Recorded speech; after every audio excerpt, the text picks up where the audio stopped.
осылай депутаттар халықтың арасында жүрсе екен. Қазір Верховная Раданың депутатына барып сәлем беріп көрейін. Да, чи можна до живого депутата, олімпійського чемпіона. Добрий день вам. Можна вас на декілька слів відволікти? Поняв, зрозуміло. Могли б ви нам уділити хвилинку часу? Тут з Казахстану приїхав.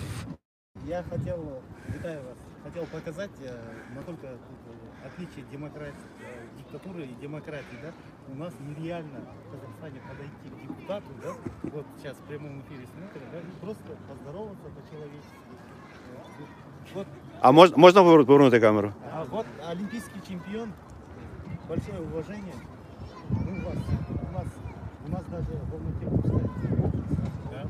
у вас Казахстан очень. Знаете, я хотел сказать большой привет Казахстану, потому что я после чемпионата мира выиграл именно там, вот, на Нур-Султане. Вот, и в принципе я все соревнования, которые проходили у меня в Казахстане, я там побеждал, поэтому для меня это очень символическая страна. Вот, это держава реализовывала всю аспекты потенциала. Поэтому я казахи, всем борьба, всем спорт. Дякую. Большой вам респект, Рахмет. Вот, надеюсь, в будущем мое движение Майдана достигнет таких результатов. И не будут националистов за казахскую мову преследовать российские пропагандисты. Это у нас будет.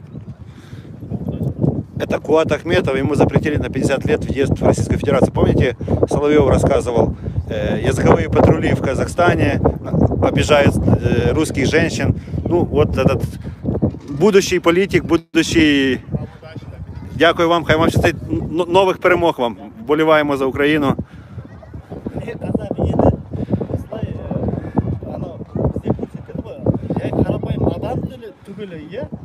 Журналисттер барып анау Бекболат Бекхан күліп отқан жоқ менде уақыт жоқ кет міне Верховная Раданың депутатымен амандасып қол ұстасып сөйлестік. Болашақта бізде қазақ елінде осындай демократиялық ел болып көрдіңіз ғой, қарапайым адамдар фотоға түсіп жатыр. Бізде мүмкін емес анау. Кот отвлекался, говорят.